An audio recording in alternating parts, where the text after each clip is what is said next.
Hey guys, this is Chris with Killer Arcade Games, and today I'm going to be changing out the buttons on the front of my cabinet. What that means is I install two buttons on the front of my cabinets, and one is usually for the coins and one is usually to exit the game you're currently playing.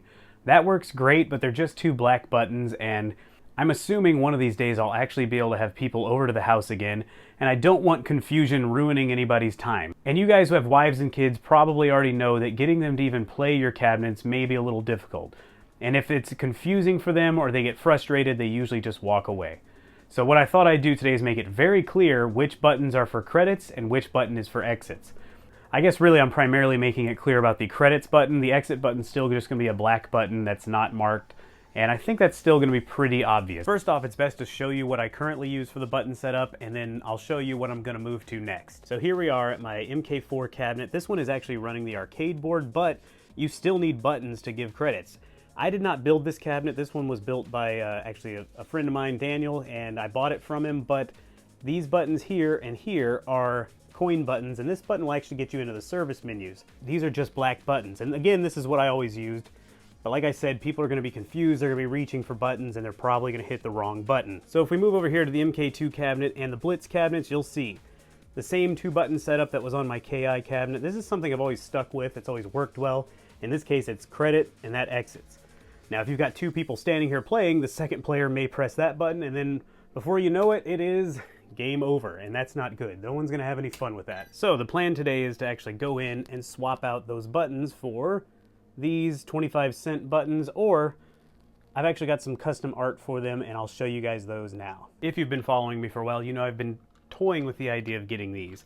Normally, I'm not a huge fan of light-up buttons on my cabinet, but I think these need to be lit so people can see them easier, especially if you're in a dark environment. And most arcade setups, home arcade setups, are not going to be in a super bright room. So I found these on eBay, and you can actually get these on eBay, Etsy. I'm going to link to a specific seller I like. So I actually bought this first set on eBay, and about an hour later I get a message on Facebook, and the seller actually recognized my name from the channel. I don't want to give away his last name. I don't know if he wants to be outed fully, but his name is Laramie. You probably see him on the Facebook groups. I had no idea he was the seller, and I guess he probably would never have known who I was other than the fact that my real name is, of course, attached to my eBay account. So when the package came, he said he threw a little something extra in, which actually contained the KI push for credit art. And I gotta say, I was really impressed with it. So I'm happy he sent that over. I do want to talk about the reason I chose this button. Of course, it wasn't because I knew the person selling, because I did not know the person selling it at the time or know who he was, but it's actually because it comes with power cables. If you've ever seen one of these buttons before, there's an LED inside. You've got your normal connections here. This is for your USB encoder connection. Over here, you've got power on each side. That's a different connection. So if you don't have a USB encoder board that is LED button capable, you're not going to be able to power your lights. That is honestly what's held me up the whole time from ever buying these, and this is why I bought from this seller. It's a little bit more expensive than you normally find. You can find these buttons pretty cheap on there, but if you don't have power and you don't want to deal with buying another USB encoder just to power it, this is a great option because it comes with a power connection to USB. You just plug it into the back of your computer or whatever is powering inside the cabinet, and your buttons will light up. There was one issue though. I didn't think about this when I ordered them, and when I got it, I realized there's no way I can use it to power both of my buttons. So when it came stock from Laramie, I realized my buttons can only be about this far apart, and unfortunately, I made this great idea of putting them very far apart when I built the cabinets, meaning it's hard to move them now, obviously, without having holes in my cabinet. The other issue is I know some of you guys have used my videos to make cabinets, so your buttons may be spread far apart. So this is when I was very excited to realize that the person selling it to me knew who I was, and I wasn't just contacting a random eBay seller, and we'd already kind of talked a little bit, because I was in trouble thinking, I don't know how I'm ever going to power these, so I said, hey, can I just buy an extra set of cords from you?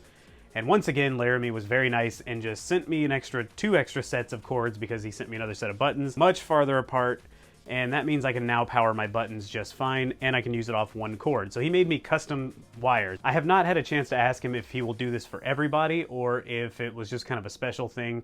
Maybe he can offer two options, I don't know. Maybe he'll see this video and he can comment and let us know, and if he does, I'll definitely pin it. But thankfully he was willing to do it for me, and it really saved me. That way I can just put these in the cabinet and they're ready to go now. Speaking of putting them in the cabinet, so I've already got the two holes. I'm going to use the two buttons so that way player 1 has its own coin button and player 2 has their own coin button, but we're still going to need an exit button. So my plan is to drill a hole in between the two buttons, so each machine's going to have 3 buttons on the front, The middle button is now going to be the exit button, which is really clear because you can tell people push the light up button to get coins, push the black button to exit games. So now it's going to be time to actually take this apart. I've already got the cabinet flipped up. I'm going to pull these buttons out and I'm going to replace them with the light up buttons, and we'll see how it looks. So this is how your button will come. You're going to have a collar on here. You're going to have your micro switch and your power leads. You're going to notice that you can't get this off no matter how hard you try. Just a quick tip is to take this end piece here, turn it. It should snap, and then you can just kind of pull it out of place. Then you can take this collar off, put it in your cabinet, put your collar back on first, of course. Well, I just dropped mine, but that's fine. And then you just put this back in place. You'll see it has a little groove right here. You just find the groove, usually lines up with the top and bottom, turn it, and it's locked into place, and you should hear some clicking. And when you get yours, you're going to have this little nub on the end of them, top and bottom. You have some choices here. These nubs will actually help keep it in place, so if it ever comes loose, it's not going to be twisting all around in the cabinet. Or what you can do what I did, which would be, I just had my wife use her fancy little Dremel, and we just chopped these little nubs off. You can see the little marks where they used to be. We already knew that going in because our Star Wars cabinet had the same kind of buttons, and I don't know, I didn't really think that there was any need for this. Now, if you're in a real arcade setting, you probably need these little nubs to help lock things in place because kids are going to be cranking on them. But if you're just at home, I can tell you now my Star Wars buttons have never shifted. One thing I've always found is it's very difficult to get these straight. So what I do is once it gets kind of tight, I just tighten this up to where it's almost tight and to where this is almost straight. You get it pretty tight underneath here.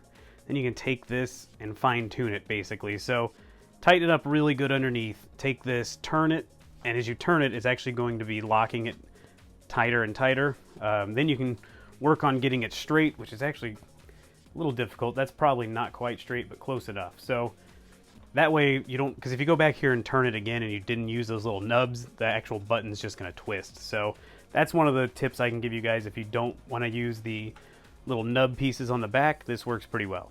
One final tip for installing these.